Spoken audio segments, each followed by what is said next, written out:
ഒരു അടിപൊളി ചെമ്മീൻ റോസ്റ്റാണ് ഇന്ന് നമ്മൾ ഉണ്ടാക്കാൻ പോകുന്നത്. അപ്പോൾ ചെമ്മീൻ റോസ്റ്റ് ഉണ്ടാക്കുന്നതിന് ചെമ്മീനൊക്കെ ഒന്ന് പൊളിച്ച് വൃത്തിയാക്കി എടുക്കണം. അപ്പോൾ ചെമ്മീൻ പൊളിക്കാൻ അറിയാത്തവർക്ക് വേണ്ടി ചെറുതായിട്ടൊന്ന് പൊളിച്ച് കാണിച്ചു കൊടുക്കുകയാണ്. ഇതൊക്കെ ആദ്യമേ തലഭാഗം എല്ലാം ഒന്ന് വെട്ടി അതിന് ശേഷം ഇതുപോലെ നമ്മൾ ഇതിൻ്റെ തൊലിയൊക്കെ അങ്ങോട്ട് റെഡിയാക്കി എടുക്കുകയാണ്. അപ്പം എളുപ്പം പഠിക്കാനുള്ള പരിപാടിയേ ഉള്ളൂ. ഇതേ കണ്ടല്ലോ, എല്ലാവരും പഠിച്ചു കഴിഞ്ഞല്ലോ. ഇനി നമുക്ക് ചെമ്മീനെല്ലാം റോസ്റ്റ് ചെയ്യാനായിട്ട് അതിൻ്റെ മസാലയൊക്കെ പുരട്ടി വെക്കാനുണ്ട്. നമുക്കത് വറുത്തെടുക്കണം ആദ്യം തന്നെ. അതിനായിട്ടുള്ള മസാലയൊക്കെ നമ്മൾ പുരട്ടാൻ പോവുകയാണ്. അതിനായിട്ട് നമ്മളിടുന്ന മസാല എന്തൊക്കെയാണെന്ന് നോക്കി വേണം. അപ്പം നമ്മൾ ആദ്യം ഇടുന്ന കുറച്ച് മഞ്ഞൾപ്പൊടിയാണ്. മഞ്ഞൾപ്പൊടി ഇട്ടതിന് ശേഷം നമ്മൾ 1 സ്പൂൺ മുളക് പൊടിയാണ് ഇടാൻ പോകുന്നത്. ഇതാ കണ്ടോണം, 1 സ്പൂൺ നല്ല എരിവുള്ള മുളക് പൊടി തന്നെയാണ് നമ്മൾ ഇട്ടിരിക്കുന്നത്. അപ്പോൾ അതിനുശേഷം നമ്മൾ ഇടാൻ പോകുന്നത് ഒരു ചെറിയ സ്പൂണിൽ കുരുമുളക് പൊടിയാണ്. ഇതാ കുരുമുളക് പൊടിയും നമ്മൾ ഇട്ടു. ഇനി നമുക്ക് ഇടാൻ പോകുന്നത് ഉപ്പാണ്. ഉപ്പ് കറക്റ്റ് പാകത്തിനുള്ള ഉപ്പ് അങ്ങോട്ട് ഇട്ട് കൊടുക്കുക. അതിനുശേഷം നല്ല രീതിയിൽ മിക്സ് ചെയ്യണം നമ്മൾ. അപ്പം നമ്മളിപ്പോൾ സ്പൂൺ ഉപയോഗിച്ച് തന്നെ പതിയെ നല്ല രീതിയിൽ മിക്സ് ചെയ്ത് വെക്കാൻ പോവുകയാണ്. അങ്ങനെ നമ്മുടെ ചെമ്മീനിലോട്ട് മസാലയെല്ലാം കൂടെ പുരട്ടി നല്ല രീതിയിൽ അങ്ങോട്ട് പിടിപ്പിച്ചതിന് ശേഷം ഒരു 15 മിനിറ്റ് അവനെ അവിടെ വെക്കണം കേട്ടോ. അപ്പോഴേ നല്ലപോലെ മസാലയൊക്കെ നല്ലപോലെ അങ്ങോട്ട് പിടിക്കത്തുള്ളൂ. എന്നിട്ട് മാത്രമേ നമുക്ക് വറക്കാൻ പറ്റത്തുള്ളൂ.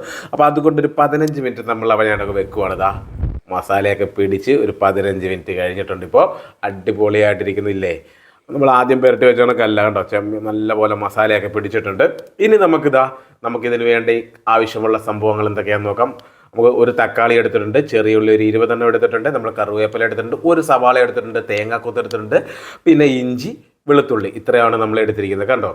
അപ്പോൾ ഇത്രയും എടുത്ത് നമ്മളിനി അങ്ങോട്ട് ഒരു ചീനച്ചട്ടി എടുത്ത് അടുപ്പിലോട്ട് അങ്ങോട്ട് വെച്ചതിന് ശേഷം നമുക്ക് എണ്ണ അങ്ങോട്ട് ഒഴിക്കാം. എണ്ണ ഒഴിച്ചാൽ നല്ലപോലെ തിളച്ച് കഴിയുമ്പോഴേക്കും നമുക്ക് കുറച്ച് കറിവേപ്പില ഇട്ടതിന് ശേഷം നമ്മുടെ മസാല പുരട്ടി വെച്ചിരിക്കുന്ന ചെമ്മീനെല്ലാം കൂടെ അങ്ങോട്ട് വാരി വെതറി അങ്ങോട്ട് ഇട്ട് കൊടുക്കുക. അവനെ നമുക്ക് 1 സൈഡ് അങ്ങോട്ട് അടിപൊളിയായിട്ട് മുരിച്ച് കഴിയുമ്പോൾ തിരിച്ച് മാറിച്ചൊക്കെ ഇട്ട് നല്ല രീതിയിൽ അങ്ങോട്ട് മുരിച്ച് ഇങ്ങോട്ട് എടുക്കാം. എന്ന് വെച്ചാൽ മുരിച്ച് പൊരിച്ചങ്ങ് എടുക്കരുത്. അപ്പോൾ നമുക്കൊരു മീഡിയം പരുവത്തിലേക്ക് മുരിച്ചെടുത്താൽ മതി.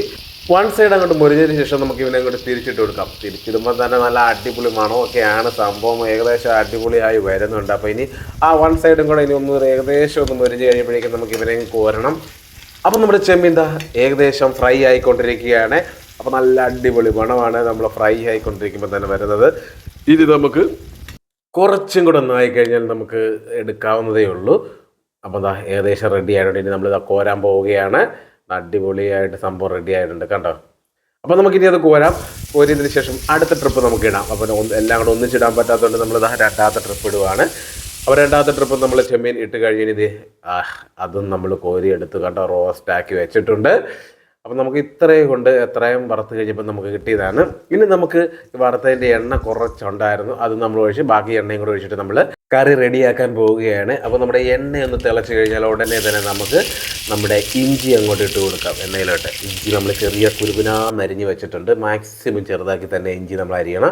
അപ്പോൾ ഇഞ്ചി ചെറുതായിട്ട് അരിഞ്ഞത്, അതിനുശേഷം നമ്മൾ വെളുത്തുള്ളിയും ചെറുതായിട്ട് അരിഞ്ഞ് വെച്ചിട്ടുണ്ട്, അതും കൂടെ നമുക്ക് ഇട്ട് കൊടുക്കാവേ. അപ്പോൾ നമ്മളിതാ ആ എണ്ണയിലേക്ക് ഇഞ്ചിയും വെളുത്തുള്ളിയും ഇട്ടു. ഇനി നമ്മൾ തേങ്ങാക്കൊത്താണ് ഇട്ട് കൊടുക്കാൻ പോകുന്നത്. നമ്മുടെ തേങ്ങാക്കൊത്ത് നമ്മൾ കുറച്ച് ചെറുതായിട്ട് അരിഞ്ഞ് വെച്ചിട്ടുണ്ടായിരുന്നു. അപ്പോൾ തേങ്ങാക്കൊത്ത് നമ്മളിതാ ഇട്ട് കൊടുത്തു. ഇനി ഇതെല്ലാം ഒന്ന് ആയി വരുമ്പോൾ നമുക്ക് ഇച്ചിരി കരിവേപ്പില കൂടെ ഇട്ട് കൊടുക്കാവേ. കറിവേപ്പില കൂടെ ഇട്ടതിന് ശേഷം നമുക്ക് അതെല്ലാം കൂടെ ഇട്ടൊന്ന് ഏകദേശം ഒന്ന് വരേണ്ടി വരുമ്പോഴേക്കും നമ്മുടെ ചെറിയ ഉള്ളിയാണ് നമ്മൾ ഇട്ട് കൊടുക്കുക. അപ്പോൾ നമ്മൾ ഏകദേശം ഒരു 20 ചെറിയ ഉള്ളി എടുത്തിട്ടുണ്ടായിരുന്നു. അപ്പോൾ ആ ചെറിയ ഉള്ളി നമ്മളിതായി ഇട്ടു. ഇനി അതൊന്ന് ചെറുതായിട്ടൊന്ന് വാടുമ്പോഴേക്കും തന്നെ നമ്മൾ ഒരു സവോള നമ്മൾ ചെറുതായിട്ട് അരിഞ്ഞിട്ടുണ്ടായിരുന്നു. ഏകദേശം ഒരു മീഡിയം സൈസിലെ സവോളയാണ് നമ്മൾ എടുത്തിരുന്നത്. അതുകൂടെ നമ്മൾ ചെറുതായിട്ട് അരിഞ്ഞത് നമ്മളിത് അതും കൂടെ ഇടുവാണ് കേട്ടോ. അത്ര ഇട്ടതിന് ശേഷം നല്ല രീതിയിൽ നമുക്ക് ഇതിലേക്ക് വഴറ്റിയെടുക്കാം. അപ്പോൾ ഏകദേശം വഴണ്ടി വരുന്നുണ്ട്. ഇനി നമുക്ക് ഏകദേശം വഴണ്ടി വന്നപ്പോൾ തന്നെ നമ്മുടെ ഏകദേശം വഴണ്ടി കഴിഞ്ഞിരിക്കുന്നു. ഇനി നമുക്ക് മഞ്ഞൾപ്പൊടി ഇട്ട് കൊടുക്കാം. അതിനുശേഷം നമുക്ക് 1 സ്പൂൺ മുളക് പൊടി ഇട്ട് കൊടുക്കാം. അതിനുശേഷം നമുക്ക് കുറച്ച് കുരുമുളക് പൊടി ഇട്ട് കൊടുക്കാം. ഇനി നമുക്ക് കുറച്ച് ഗരം മസാലയും കൂടി ഇട്ട് കൊടുക്കാം. ഗരം മസാലയും കൂടി ഇട്ടതിന് ശേഷം നല്ല രീതിയിൽ മസാലയൊക്കെ ഒന്ന് മൂപ്പിച്ചിങ്ങെടുക്കണം. നമുക്ക് നല്ല അടിപൊളിയായിട്ട് നല്ല രീതിയിൽ മസാലയൊക്കെ മൂപ്പിച്ചിങ്ങെടുക്കാം. അപ്പോൾ നമ്മളിതാ ഏകദേശം മസാലയൊക്കെ മൂപ്പിച്ച് നല്ല അടിപൊളി പരുവായപ്പോഴേക്കും നമ്മളിതാ തക്കാളിയും കുറച്ച് കറിവേപ്പില തണ്ടും കൂടെ നമ്മൾ ഇട്ട് കൊടുക്കുകയാണ്.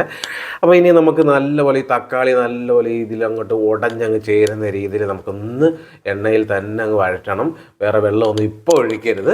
അപ്പോൾ നമ്മൾ ഈ ഉള്ള ഇതിൽ തന്നെ നമുക്കങ്ങ് വഴറ്റിയും എടുത്താൽ മതി. തക്കാളിയെല്ലാം ഒന്ന് ഉടച്ചൊക്കെ കൊടുക്കുന്നത് നല്ലതായിരിക്കും. അപ്പോൾ തക്കാളിയെല്ലാം നല്ല പോലെ ആയി കഴിയുമ്പോഴേക്കും നമുക്ക് കുറച്ച് വെള്ളം ഒഴിച്ച് കൊടുക്കാവുന്നതാണ്.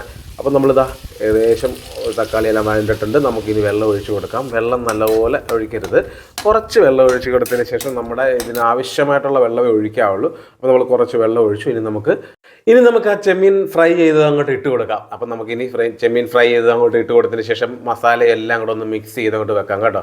നല്ല രീതിയിൽ അങ്ങോട്ട് മിക്സ് ചെയ്തതിന് ശേഷം നമുക്ക് ഇവനെ ഒരു മൂടി ഉപയോഗിച്ച് മൂടി വെച്ചിട്ട് കുറച്ച് നേരം ഒന്ന് വേവിച്ചിങ്ങെടുക്കുക. അപ്പോഴേക്കും വെള്ളമെല്ലാം പറ്റി നല്ലൊരു പരുവത്തിൽ നമുക്ക് സംഭവം കിട്ടും. അപ്പം നമ്മളിതാ മൂടി വെച്ചിരിക്കുകയാണ്. ഇനി നമുക്കൊന്ന് തുറന്ന് നോക്കാം.